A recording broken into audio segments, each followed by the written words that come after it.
طلال چودھری صاحب، حکومت اس سے متعلق کیا موقف رکھتی ہے؟ کیا حکومت یہ چاہتی تھی کہ بشرا بی بی اور علی امین گنڈا پور کو گرفتار کیا جائے لیکن اس میں کامیاب نہیں ہو سکے؟ دیکھیے، سب سے پہلی بات تو یہ ہے کہ پچھلے چند گھنٹے میں یہ تاثر دیا گیا کہ شاید ریاست یا حکومت جو ہے وہ ناکام ہو گئی ہے اور احتجاج اور یہ جو فتنے والے ہیں یہ کامیاب ہو گئے ہیں اور کوئی فتح کر لیا گیا اسلام آباد اور پاکستان اور پاکستانی اداروں کو جھکا دیا گیا ہے۔ لیکن حکومت کی بہترین حکمت عملی سے نہ صرف جو یہ انتشار پھیلانے والے چاہتے تھے وہ نہیں ہوا، لاشیں نہیں گری، اور بڑے تحمل سے، جبکہ بہت سیکورٹی اہلکار شہید اور زخمی بھی ہوئے، بڑے تحمل سے اور بہترین انداز میں اسلام آباد صرف ریڈ زون نہیں، بلو ایریا نہیں، بلکہ تقریباً اسلام آباد شامل کروا دیا گیا ہے۔ اور یہ دیکھ لیں کہ یہ ان کا کریکٹر ہے، یہ اپنے کارکنوں کو پھر سے ایک دفعہ اکیلا چھوڑ کر، انہیں سڑکوں پر چھوڑ کے خود بلٹ پروف گاڑیوں میں بیٹھ کر فرار ہو گئے ہیں، اور یہ ان کا کریکٹر ہے۔ یہ کہتے تھے آخری دم تک کھڑے رہیں گے، گولی کھائیں گے، میں اس وقت تک نہیں جاؤں گی جب تک کہ خان آ نہیں جائیں گے۔ اب وہ مل نہیں رہی، اور بات یہ ہے کہ یہ جو لوگ یہ سمجھتے ہیں کہ یہ جادو ٹونے والے جو ہیں یہ بہت کوئی ہر چیز فتح کر سکتے ہیں، جو ریاست کے جن ہمیشہ بڑے تکڑے ہوتے ہیں، اور ریاست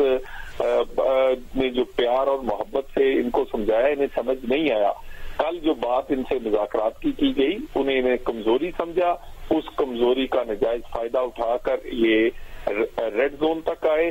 اور حکومت کیونکہ ایک ریاست، ایک مہمان آئے ہوئے تھے، اسٹیٹ گیسٹ ایک ریاست کے صدر آئے ہوئے تھے، وہ تحمل کا مظاہرہ کرتی رہی، اور اس مذاکرات کو کمزوری سمجھنے والوں نے اتنی بڑی غلطی کی ہے کہ یہ 9 مئی کے بعد ایک اور بلنڈر ہے، اور اس احتجاج کی ناکامی کے بعد پی ٹی آئی کو اتنا نقصان ہوگا جتنا اس سے پہلے 2014 کے ایک ناکام دھرنے کے بعد ہوا تھا، شاید یہ اس کی اب یہ ریکور نہ کر سکے، اور یہ انہوں نے مذاق بنا لیا تھا، اور انہوں نے اب خود قیادت بھی ایکسپوز ہوئی ہے بری طرح، اور آئندہ کارکن بھی ان پہ یقین نہیں کریں گے۔ تو طلال چودھری صاحب، آگے کیا حکمت عملی ہوگی حکومت کی؟ دیکھیے، حکومت کی کل جو بات چیت کی آفر تھی، اس کے بعد تو بالکل حکومت، پرائم منسٹر نے ٹھیک فیصلہ کیا، اور کہ بالکل انتشاری اور فسادی جو سمجھتے ہیں کہ ریاست کمزور اور وہ طاقتور ہے ان سے بات نہیں کی جائے گی۔ اب تو بات چیت نہیں ہوگی، اب تو قانون نافذ کیا جائے گا، اور جنہوں نے توڑ پھوڑ کی ہے، جنہوں نے قانون کو ہاتھ میں لیا ہے، جنہوں نے لوگوں کو شہید کیا ہے، جنہوں نے مالی اور جانی نقصان کیا ہے، اب تو ان کو سزا دینے کے لیے حکومت عمل درآمد کرے گی۔ اور میرا خیال ہے کہ پچھلے 2.5-3 سال کی احتجاجی سیاست میں 9 مئی کے بعد ایک اور بلنڈر پی ٹی آئی نے کیا ہے، ایک کامیاب احتجاج کے بعد ایک بہت بڑے ناکام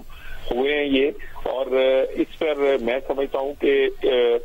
نہ صرف پی ٹی آئی کو بلکہ پی ٹی آئی میں جو ایک سیاسی سوچ رکھنے والے تھے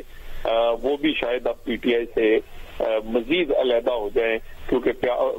پی ٹی آئی میں جو سیاسی سوچ رکھتے ہیں میرا خیال ہے وہ اس کے بعد شاید پی ٹی آئی میں نہ رہ سکے۔ بہت شکریہ سینیٹر طلال چودھری، مسلم لیگ نون کے رہنما، جیو نیوز سے بات کر رہے تھے۔ حکومتی اقدامات کے بعد اسلام آباد میں بتایا جا رہا ہے کہ تحریک انصاف کا دھرنا، احتجاجی ریلی ختم ہو چکی ہے۔